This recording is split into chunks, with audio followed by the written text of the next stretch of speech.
Hello friends, it's Simone here today.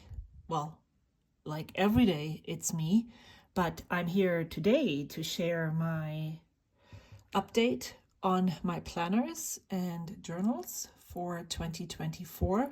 I shared my planner and journal lineup in the beginning of the year, and I wanted to check in every quarter and let you know how things are going, what is not working for me anymore, what I changed, what I didn't change, why I'm not changing, and all the things. I'm going to start with my planner, then my planner adjacent notebooks. And then lastly, I will dive into my journals. I am not going to touch on any of my ink notebooks, journals. Those will be covered in a separate video. So let's start with the planner for 2024. I am using this Hobonichi Weeks in the bow tie design with the cats on them. I have decorated it a little bit. I used to track purchases here. We're at the end of March, actually on March 23rd, and I haven't kept up yet. I need to go back in and fill this in. All the squares are unplanned, but purchases that did not happen out of FOMO. The circled one are the target dates that I am anticipating. I started tracking my exercise, but I obviously fell off in the beginning of February, so I'm not doing that anymore in the yearly overview. And then here is the monthlies. I am tracking birthdays. I am tracking time off or competitions. Here are some. I'm tracking doctor's appointments, but I'm really bad. Like basically what this planner currently has come down to being is just a weekly to-do list. I'm surprised that the monthly tab is with March. So, well, at least I did something, but I am not really using this planner to its full potential. The pen that I'm using in this is a Uni Jetstream with the 3 different colors. I also use, this is, what is that called again? The Zebra mild liners. Most of the time I use 1 or 2 different colors all through the book. And I tabbed the months with these Travelers Company tabs, but I did not like how that turned out, so I cut them all off again. So now the only thing that you can see here is the cutoff tabs. And that's just how this is. I haven't added the birthdays here, which is probably not smart. If you're considering how often and how much I use this, I should probably put in all the birthdays at once so I don't forget that they are happening. In my weeklies, I started this planner. It starts in December. And I finished out my old Hobonichi Weeks until the beginning of January. So I started this week's on January 1st. And this is basically the story of the weeklies. I just use them as an elaborate to-do list at the moment. And sometimes I don't even do that. Some weeks it's better. Some weeks here I was really trying to get back into it. Didn't last for a long time.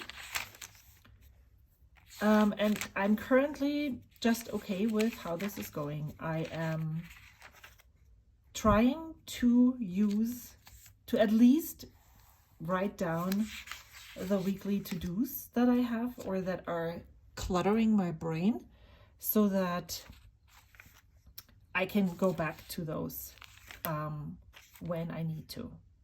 This is the current week. And yeah, film planner and journal update. Am I unhappy with this? No, I just know that I am at a specific season in my life. At January 31st, I stopped using the back pages for daily logging. Either I will get back into this and use this planner for with its full potential, as I said earlier, so that it looks something like this. This is basically, if my weeklies look like this is what they normally would look like on a good week. And I would also have some extra notes in the back. Then I would say this is used well. If I'm not getting back to this by the end of the year, I will reconsider using a dated planner and maybe just have a notebook where I put in my to-do lists. Yeah, how do I feel about this? I actually am much calmer, less concerned about the fact that I'm not using this planner as I had intended to. It will either get back to how I used to use this Hobonichi Weeks, or if it doesn't, as I just said earlier, then maybe I'm just not going to spend the money. However, I do like what I like about this, even if I'm not using these dated weeklies on the left side. What I like about this planner is that it is so compact, that it is small, that it doesn't take up a lot of space. The whole year fits in here without it bulking up a lot. So even it might actually happen that even if I only use my planner like this, that I might be okay with getting another one in 2025. I will update you about my feelings on this planner next quarter and every quarter after that, but I'm really not concerned, which is very surprising to me. Last year I switched out of Hobonichi Weeks around June because I went through a phase where I didn't use it to its full potential, and I thought I was going to be better served with a plotter, and that did not happen. And then I went back to the weeks. Currently, I'm not even using this planner as much as I did last year when I switched, and I'm still okay. So this just shows how much I have grown in the last year, that this feels okay to me. And if you have a planner like this, maybe this is another reason for you to just not concern yourself with how intensely you're using a planner at a certain time, because maybe that's just how your life is at the moment, and then you'll get back to this and need it and use it more at a later date. So that is my planner. I'm going to mention the reason why all of this is lacking in just a moment, but I'm going to show you, well, I wrote it down differently, but I'm going to show you my next planner adjacent notebook, which is actually a 6-ring binder that I purchased off of Amazon. It's super cost less. That's not the right, it's quite affordable. That's the word that I'm looking for. And the paper in it is really good. It also works with fountain pens. So this is basically my list book. I started bullet journaling in 2014, and I've adapted the ways of bullet journaling quite a bit. And even if I use a dated planner, that is the main what is behind this. I'm using a dated planner to put down bullets, to write things down, to have lists like a someday maybe list and all of those other things, and those collections of lists I'm not going to have in a planner that is dated, but in a ring binder, because that works best for me. However, if you look at this, there is a thoughts on goals. There's a weekly review list on how ideally I would do weekly reviews. I also did monthly reviews at some point in my past. I haven't even written basically a routine for that because I'm just not there at the moment. But that would go in here as well. I would love to have a monthly cleaning routine that would go here. I have wish lists, craft room to do, and that's it.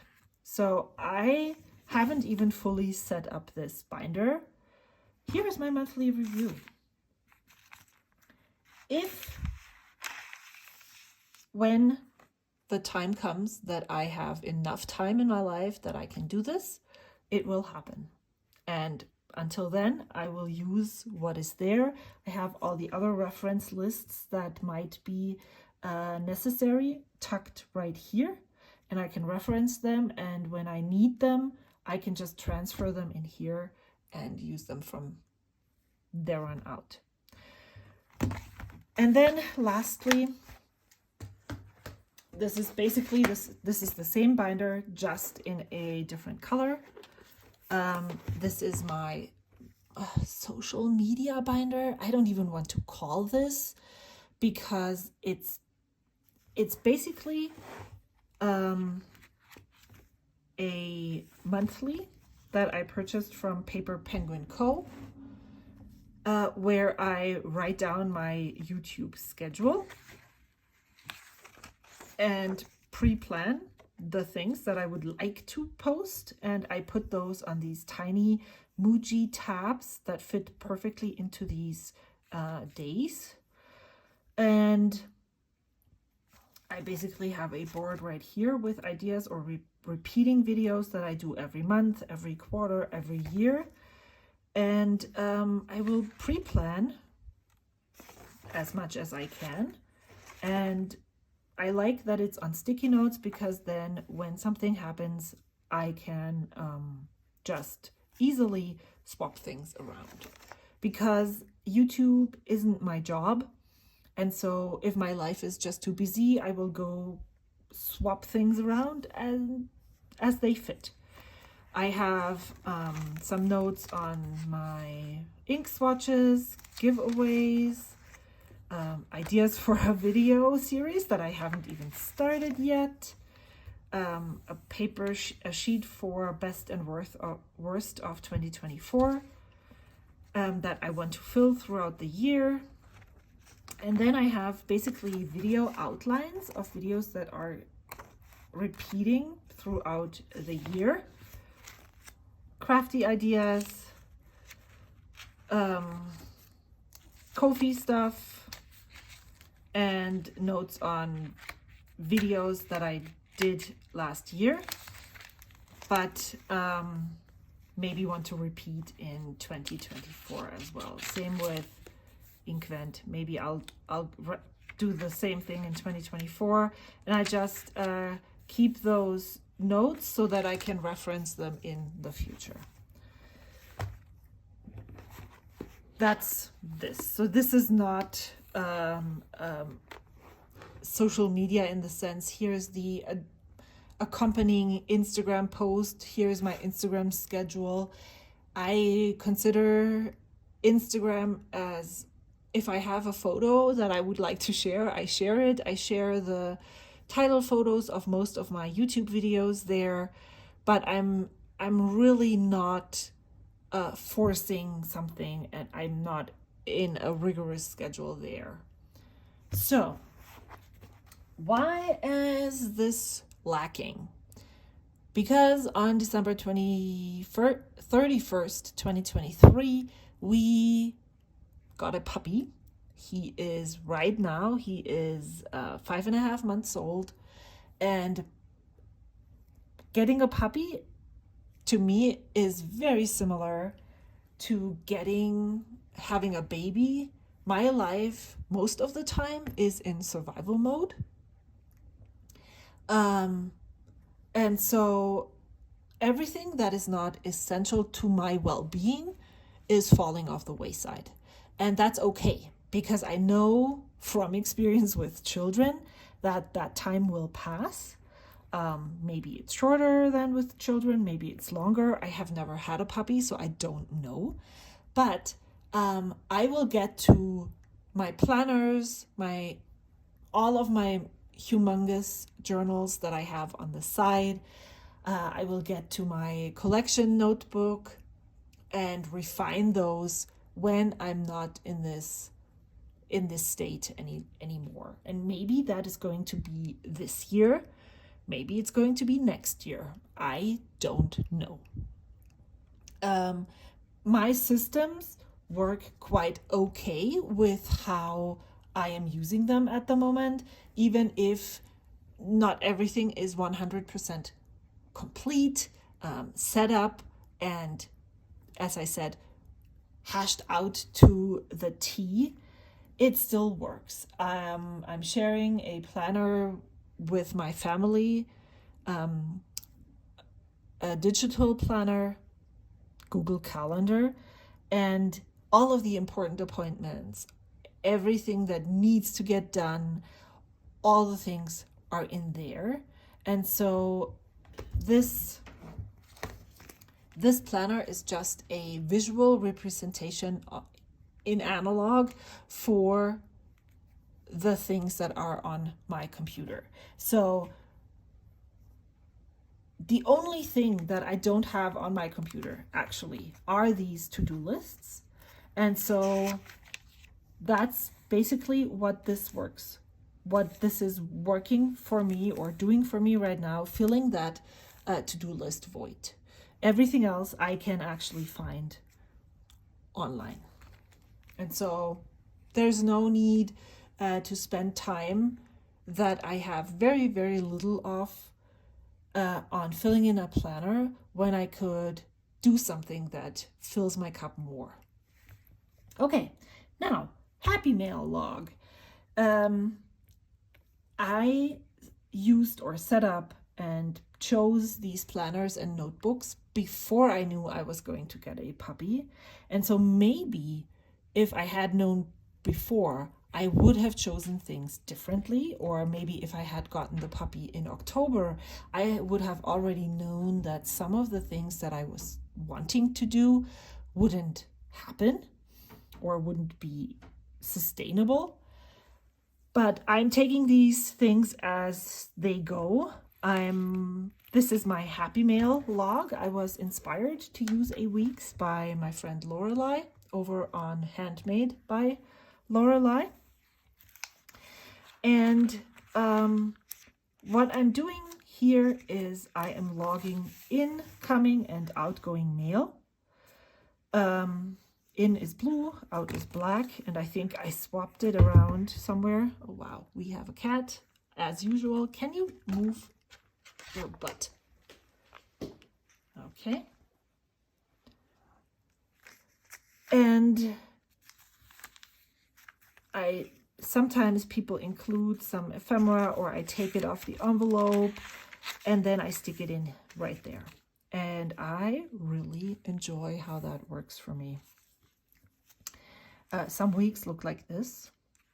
Some weeks are more like this. Sometimes I stick in the little notes that people add to their letters. And then I also write down when I send a big letter to a pen pal, if I included anything, what exactly that was. Yeah, in the back, I have a list of people I would like to respond to. I document the ink samples that I include in Happy Mail if I send ink samples, the I have a 2024 sticker. I think it's not here, this one here, that I made, that I actually ordered to send out to friends. But as I said, I did not have the bandwidth in the beginning of the year. I still don't. And so maybe I'll send it to all of those people, or I'm not. And then I made note of who I want to send Lamy ink samples and what samples I sent to a friend. And so that's what the back part, the notes pages of the weeks, is being used for. Again, this is a no frills, nothing fancy journal. I could probably use an undated as well, but I had purchased this Hobonichi Weeks, and I really like it, like how it looks. And so this was a good way of being able to make use of this Hobonichi Weeks. And I really like how this is turning out. I have this in a cover from Eberhard Studio. I wanted to use a cover just because I felt like it, and I decided not to put it on my planner because it just makes the planner so much bigger. But I could have it on my Happy Mail journal because that I don't necessarily always log my planner around with me, but I don't ever take this with me. So having the added bulk isn't really a problem. All of the journals and notebooks that I just showed you, these 4 here, I am only using, as I said, the Uni Jetstream with it because it makes using it so much easier. There is a low barrier to entry. The ink doesn't smear. It doesn't have to dry. It writes well on all the papers that I'm using. And so, yeah, I'm trying to make using my books as easy as possible. So let's move to my journals.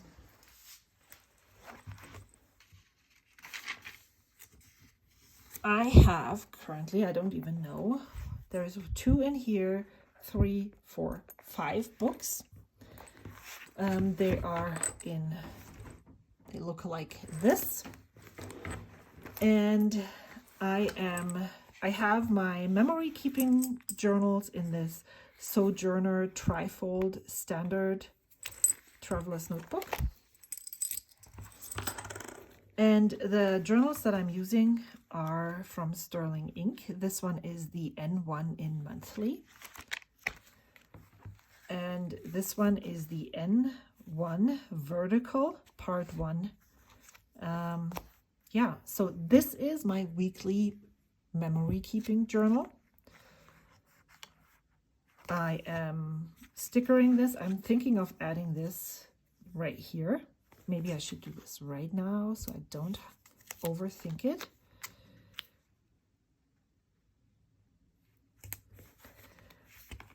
I put in a postcard that resonated with me. I am not concerned about using the beginning pages here that are more geared towards planning.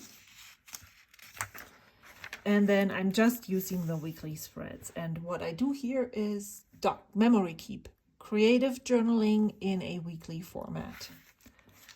And that looks different every week. Some things repeat, some things do not. I am trying. This is basically the most important journal to me. While I was working or thinking about being in this state of survival, I was thinking of, so should I just stop using this if it is, well, it's not bothersome, but if I just don't get to it. And I reflected on, should I keep doing this? What should I let go? And I found that this is the one that fills my heart with the most joy. So this is the one journal that I'm focusing on the most. If I don't get to anything else, I want to get to this. And so I'm trying to make time during my days to use this. But I'm also giving myself permission to be behind, to use sticky notes, to remember what I want to write down. I'm doing pretty okay with being, what is that called? With being caught up. But I'm just flipping through it because I don't really share these pages anywhere at the moment. I don't stress about taking photos for social media or anything. So this is the first week of March. I still want to finish here, but I just didn't get to it. So it is what it is. If I don't get to it, well, you know, that's just showing that I didn't have enough energy or time to be here. This is one that I just recently finished. And then I started to work on this week, but I haven't gotten to it yet. That was last week. We are in this week currently. And here are the things that I would like to add to this page. I try to make time on Sunday mornings to work on these spreads. Last week I did 10 minutes every day to catch up. That was fun. And I was planning on doing the same thing this week.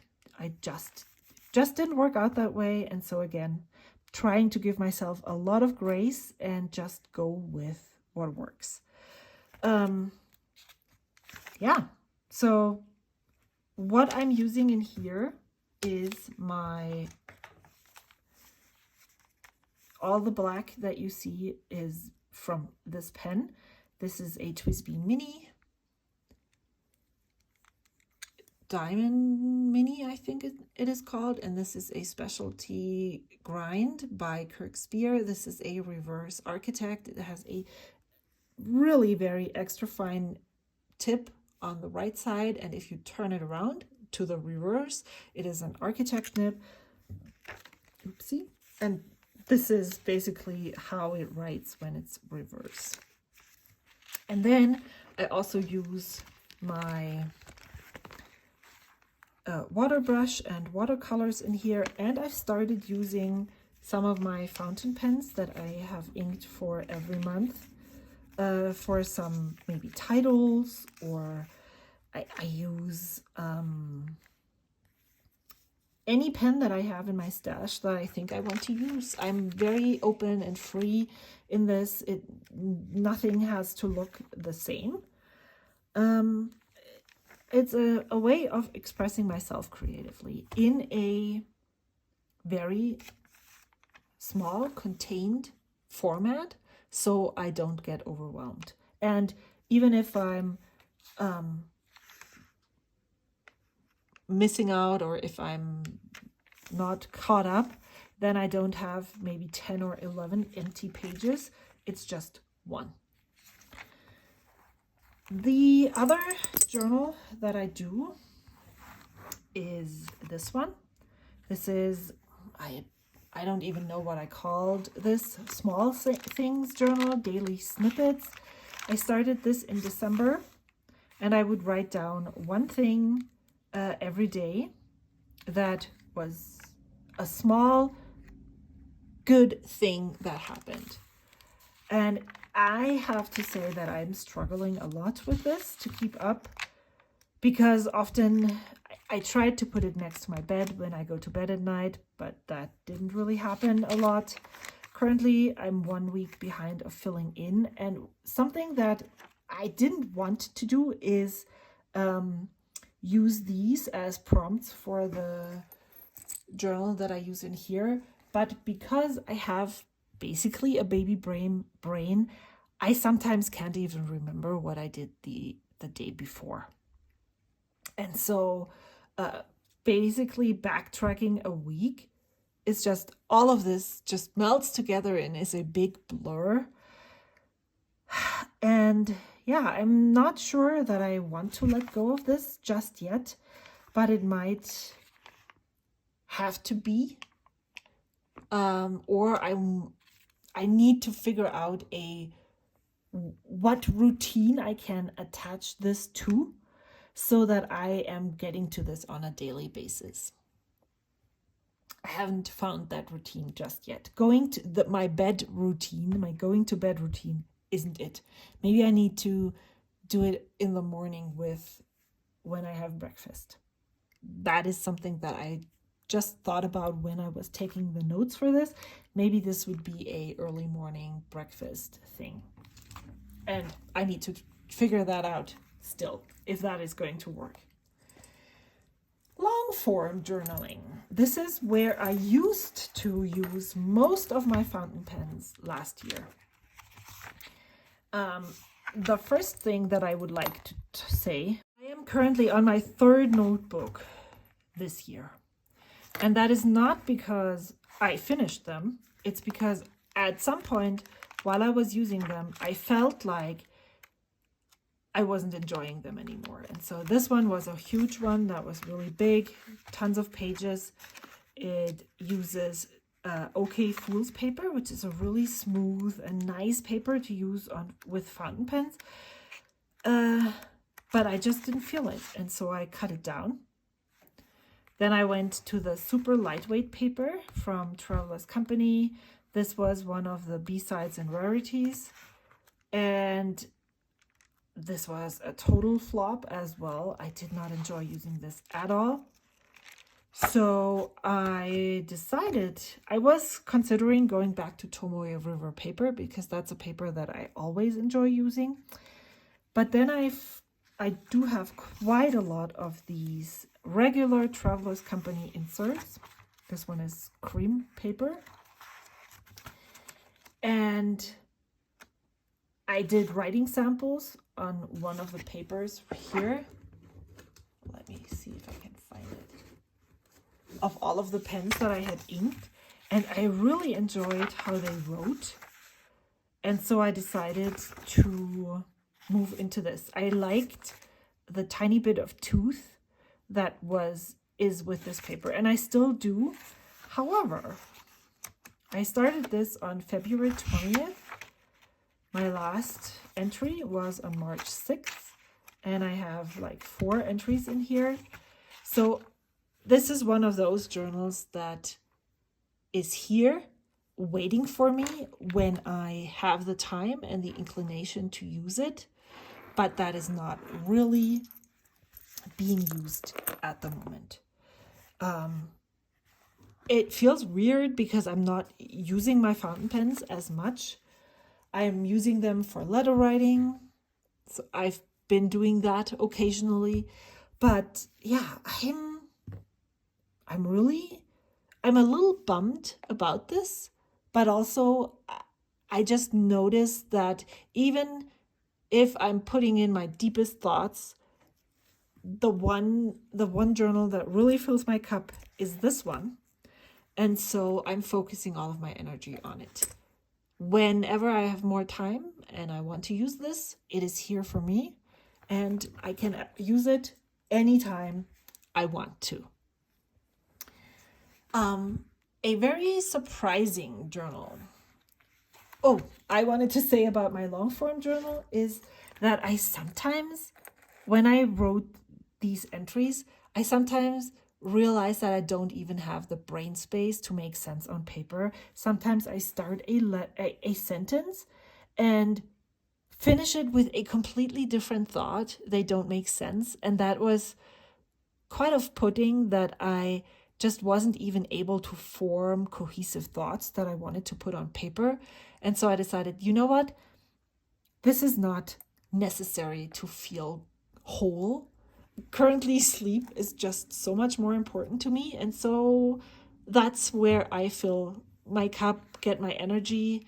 And then, again, as I said, when I get back to it, I will. This little guy is a very surprising thing to me. I have kept up with this even better than my weekly journal. This is what I call this is my reading journal. And it is housed in a Camel Traveler's Passport Traveler's Notebook. I have shared a whole walkthrough of this journal in last week, so you can just go ahead and click the card above to get a better understanding of what I'm doing in here.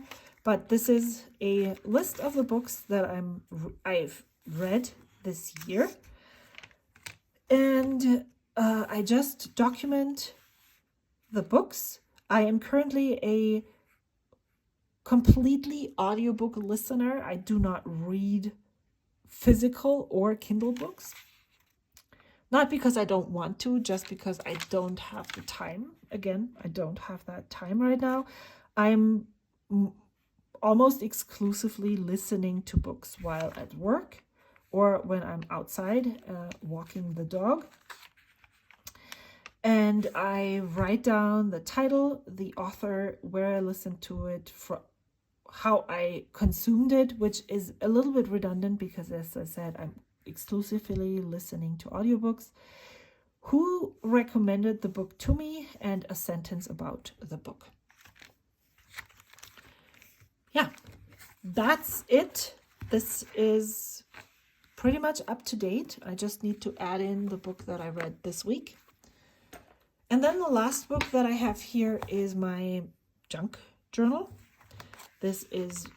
I made this from different papers, and I just stick in bigger ephemera that I like, that I want to keep. Sometimes they don't have a lot of meaning at all. They're just pretty, and I basically don't write in here. I just stick things in at random places. It's not chronological at all. Wherever I feel like something fits best, it goes. And I use this about once a month or so. Stick things in, and then when it's here, I made this awful mistake of sticking it in upside down. But this is just how things work. I really enjoy this. This again is something that, even if it sits for 2 or 3 months, which is not what I would like to do, but which is what ends up happening in a phase like this, it's easily caught up because it doesn't need a lot of brain space. I just need to stick and plunk things down. So, as you can see, I have drastically reduced not necessarily the journals or notebooks that I'm using, but the expectations that I have for myself about them. I really am happy that even without planning for a puppy and the exhaustion that comes along with a puppy, they all still work for me. I had to figure out a bit what was and wasn't important, which one I really wanted to focus my main energy on. But I do really like that none of this feels, to me at least, it doesn't feel excessive. It doesn't cause any guilty feelings because I'm not using something at all or as much as I would have liked to. And that is exactly what I would hope my journals to do for me. And I would hope that this is the same for you. There's nothing worse than feeling guilt about something that should bring us joy or help us be productive. So as I said, I do still have a few pen and ink journals that I'm going to cover in another video. How are your planners and journals working for you this year, this first quarter? Did you make drastic changes? Are you just accepting the status quo, let me know in the comments down below, and I will see you again soon. Thank you so much for watching. Bye.